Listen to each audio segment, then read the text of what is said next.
As the Gilded Age drew to a close, unrest between labor and capital continued to flare in the American railroad industry, the first major business in the nation. During a time of weak political action and numerous ongoing reform efforts, the Pullman strike pitted workers and their bosses against each other, and brought about a radical alteration in the perception of the proper relationship between these two factions.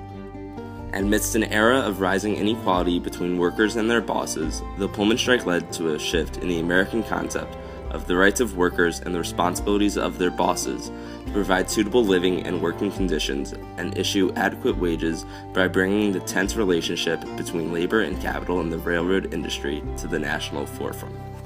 The Gilded Age was a period flowing with corrupt political systems and ostentatious brandishing of wealth. Political machines like Boss Tweed at Tammany Hall in New York dominated the scene of both the local and federal governments. Furthermore, entrepreneurs such as Cornelius Vanderbilt, John D. Rockefeller, Andrew Carnegie, and George Pullman developed their prestigious corporate empires in the United States across various industries, including railroads, oil, steel, and sleeper cars. These circumstances led to strong monopolies and overly powerful business moguls. Abusing their power, these rich men, frequently referred to as robber barons, would create unsuitable working environments and inadequate wages in favor of their own personal economic benefit. One figure notably falls under this description, George Mortimer Pullman. George Mortimer Pullman was born on March 3, 1831, in Brockton, New York. In 1864, he designed a railroad sleeping car, also known as a palace car. He gained national attention in April of 1865 following the assassination of Abraham Lincoln, as the late president's corpse was transported from Washington, D.C. to Springfield, Illinois on one of his sleeper cars. A few years later, in 1867, Pullman established his company, the aptly named Pullman Palace Car Company. After many successful years in the railcar manufacturing industry, Pullman erected the company town of Pullman, Illinois, adjacent to Chicago, in order to house his railroad workers. The rent required from the workers acted as an extra source of income for both the funds of the company and the pockets of Pullman himself. Eugene Victor Debs was born on November 5, 1855, in Terre Haute, Indiana, to French immigrant parents. At the age of 14, he took up a job as a railroad car cleaner and painter. After spending several years in the railroad business, in 1879 he was elected as Terre Haute city clerk, and in that position he served 2 terms prior to being elected to the Indiana General Assembly. Following his role as a participant in local politics, Debs decided that there was a need for a more unified approach to tackling the powerful economic standing of the large railroad companies. In 1893, he organized the American Railway Union, commonly acronymed as the ARU. This labor union focused on aiding menial workers in the ongoing fight for appropriate accommodations from their employers, thus leading to the mindset that would soon escalate into the notorious Pullman strike. Pullman, George Pullman, as you know, is one of the great sort of entrepreneurs of the time. He has, as railroads expand, he's developed these sleeping cars that are enormously popular for the wealthy, but the wealthy are traveling less thanks to the Depression. Pullman is a strange character. He seeks to sort of control his workforce almost entirely. You know, he sets up, if you work for him, you've got to live in town. You've got this special town that he set up. You have to attend Mass, or you have to attend church at his particular churches. You've got to keep your house just so.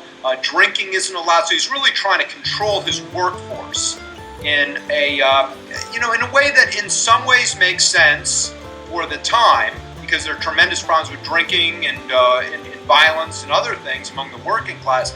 At the same time, it's problematic from the worker sense. So then, with the Depression, he cuts wages and increases some of the rents on the homes that he rents to workers. Workers for Pullman's company were outraged by these new monetary policies. As a result, the strike began on May 11, 1894, in the town of Pullman, Illinois. After a victory in a previous strike just months beforehand against the Northern Railroad Company, the American Railway Union and many of its followers rose up to strike against the Pullman Palace Car Company.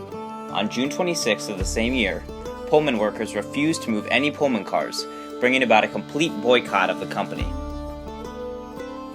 On July 2nd, Chicago federal judges Peter S. Grishcup and William A. Woods issued an injunction which ordered the officers of the American Railway Union to stop obstructing the traffic of mail.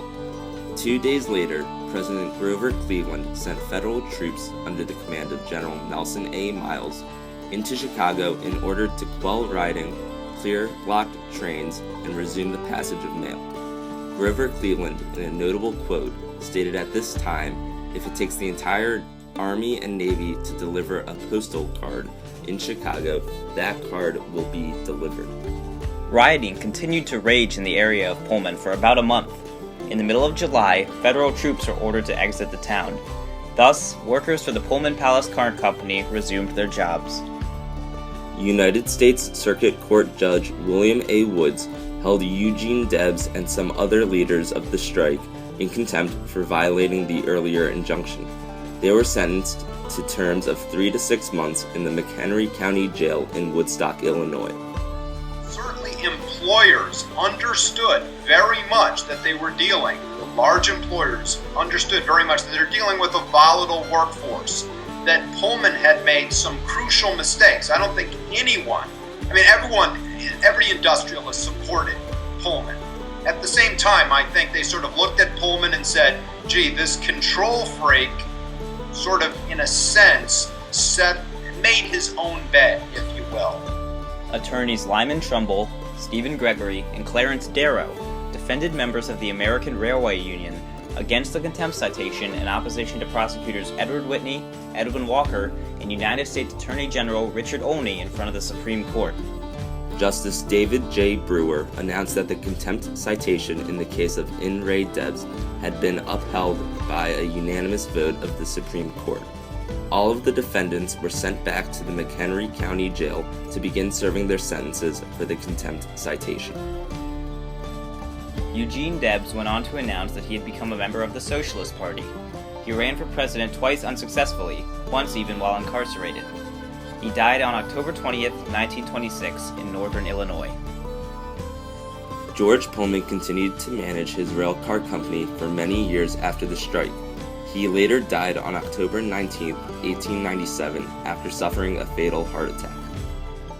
Americans, the average American, whatever that would mean at the time, would look at what happened in 1894, this strike, the violence surrounding it, and feel that the country was simply going down the wrong tracks and be very concerned about the future of the country. There's a depression at that time, but there's also all of this violence. So I think it sets in motion a search, or helps set in motion a search for solutions to the grave social problems afflicting America by the late 19th century. As a result of the strike, workers gained more respect from their bosses, as they were provided with suitable rewards and more comfortable living and working conditions. The division between the two classes, which before the strike was incredibly distinct, grew slightly closer in terms of social power, and this in part led to less violence between the two groups afterwards. It is also interesting to note that Labor Day was first designated as a federal holiday in 1894 after the strike, at the behest of Grover Cleveland in order to recognize and celebrate organized labor. The Pullman strike served as the incident which finally brought the conflict between labor and capital in the American railroad industry into national headlines and created a topic of ongoing debate that would be prominent in American politics for years to follow.